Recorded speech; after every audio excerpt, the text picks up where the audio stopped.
Hi, I'm Shannon and I'm Head of PR at Yetis Digital. And I'm Kalli and I'm Social Media and Content Account Manager at Yetis Digital. So today we're talking about PR assets, and in terms of what a PR asset is, it's anything that makes your campaign stronger or more newsworthy.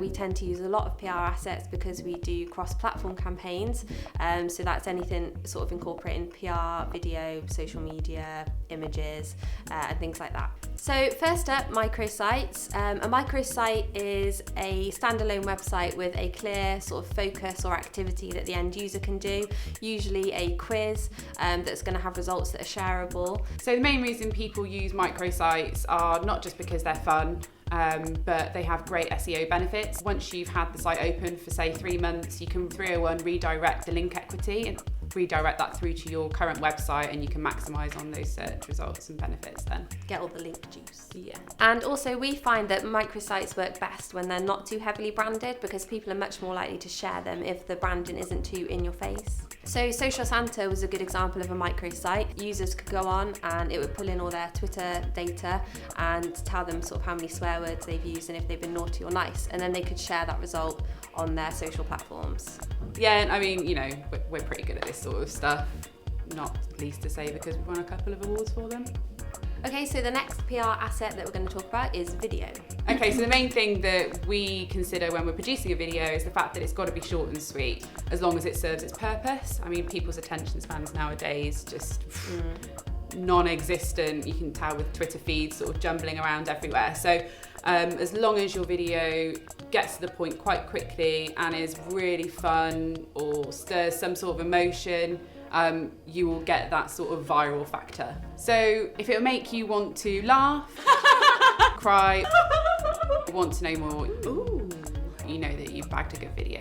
Another way you can ensure your video is going to perform at its best is to make it topical and zeitgeisty. So for example, at the moment, the Great British Bake Off's on, so if you want to tap into that audience, create a fun video and you'll smash it. The good thing about using video as part of your digital campaign is that journalists are more likely to use a story if it has a video element, because they're quite sticky and shareable, and users are more likely to stay on their page for longer. Sticky? Social media, what else do I need to say? It's massive, it covers the whole world, so it needs to be part of your PR campaign. I mean, the way we work now, it is just part and parcel, very integrated. We look at digital campaigns holistically, so we consider all of the various assets we can use and how best they can work together. But with social media, I mean, it's awesome because you can use all those other assets as means of content to share across it, which is another way to engage your audience and grow your brand ambassadors essentially. And the humble hashtag is a way to make loads of people see something all at the same time. Next up, images. So if your digital campaign has really strong images to support it, that's gonna work really well, because journalists again are always looking for pictures to include. People on social media are always looking for pictures to share. So you do need some really strong images, whether they're just images of stunts, concept images, or sort of face morphs. Anything like that works really well. And it's even better if the images are original. So if they're branded, real strong visual content that people can relate to and aspire to. Another great PR asset is research. So any interesting figures or statistics or site data that you might have to support a story, they work really well for digital campaigns, especially links. Another good thing about data is the fact that you can regurgitate the content into a nice visual infographic. So that can be broken down and shared on social channels. It can be hosted on a blog, really strong as collateral when you're pushing out a press release as well, because journalists really like visual content, as we've already touched upon. And you can make them look really pretty and nice as well. They're another great way to jump on the bandwagon of hashtags quite quickly.